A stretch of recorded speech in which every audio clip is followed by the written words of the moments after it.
राधे राधे माई मेरे चैनल में आपका स्वागत है। आज हम इस नॉन होमोजीनियस रिकरेंस रिलेशन को सॉल्व करना सीखेंगे। कुछ स्टूडेंट्स ने कमेंट करके मुझे कहा था सॉल्व करने के लिए, तो चलिए इसको सीखते हैं। और हाँ, उससे पहले यदि आपको रिकरेंस रिलेशन सीखना है तो उस पर मैंने प्लेलिस्ट बना रखा है, डिटेल में आप सीख सकते हैं। डिफरेंट केसेस के लिए डिफरेंट वीडियोज़ अवेलेबल हैं, ठीक है।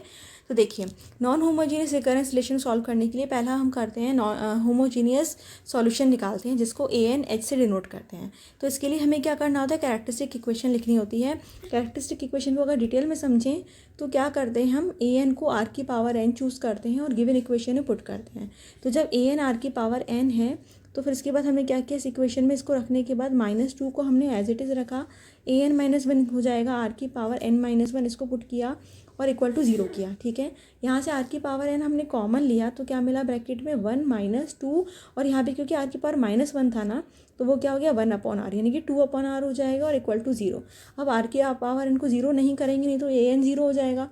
तो 1 - 2/r को 0 के इक्वेट किया, तो यहाँ से हमें क्या मिला, r इक्वल टू हो जाएगा 2, r - 2 equal to 0, which means r equal to 2। तो r equal to 2 is a characteristic root, ठीक है। और अगर आप डायरेक्ट लिखना चाहते हैं कैरेक्टरिस्टिक इक्वेशन को, तो ये वाला स्टेप आप डायरेक्ट लिख सकते हैं। कैसे, an है यहाँ पे, और देखो यहाँ पे एक 1 घट रहा है ना, मतलब 1 माइनस हो रहा है इनमें से सिर्फ। तो पहले मैंने क्या लिया, r की पावर 1 हो गई first term, -2 as it is, फिर हमने 1 रिड्यूस किया r में से, तो ये हो जाएगा r की पावर 0 यानी कि 1 और इक्वल टू 0, तो सीधे r - 2 आ गया, ठीक है।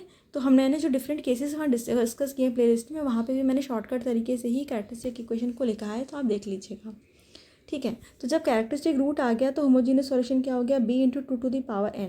अगर दो रूट्स होते हैं r1 r2, तो हम क्या लिखते हैं, b1 r1 की power n plus b2 r2 की पावर n, अगर ये डिस्टिंक्ट रूट्स हैं। लेकिन अभी यहाँ पे तो एक ही है ना, सिर्फ b1 r की पावर n है ना, लेकिन b1 की जगह मैंने b लिखा तो वो भी चलेगा, b की जगह b1 लिखें तो वो भी ठीक है, कोई भी कांस्टेंट आप ले सकते हैं। फिर हमें बात करनी है पर्टिकुलर सॉल्यूशन की। तो देखिए, जो हमारा राइट साइड हमें पार्ट दिया है वो क्या है, 2 × 3 की पावर n है। तो मैंने केस डिस्कस किया था बीटा की power n × Pn, where beta is not a characteristic root, ठीक है। तो बीटा यहाँ पे 3 है, तो 3 कैरेक्टरिस्टिक रूट नहीं है।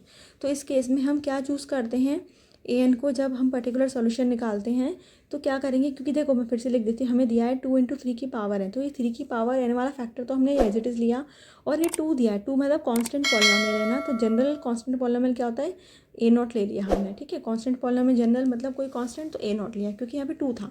सपोज़ ये ऐसे होता है 2n × 3 की पावर n, तो हम क्या करते, 3 की पावर n तो लेते, बट 2n के लीनियर पॉलिनोमियल है ना, तो हम जनरल लीनियर पॉलिनोमियल लेते हैं, मतलब a0 + a1 n टाइप का कुछ ऐसा लेते हैं, ठीक है। तो अभी हमने ये लिया an, यहाँ से an-1 फाइंड किया। अब an और an-1 की वैल्यू को, जो गिवन इक्वेशन थी, इसमें हमने सब्स्टिट्यूट करी, ठीक है। दोनों साइड से 3 की पावर n कॉमन लेके कैंसिल किया, तो क्या बचा, यहाँ a0 बचा, minus as it is 2 as it is, a0 आ गया, 3 की पावर 1 -1 था तो 1/3 हो गया, क्योंकि 3 की पावर n तो कैंसिल हो गया, और राइट साइड 2 बचा, ठीक है।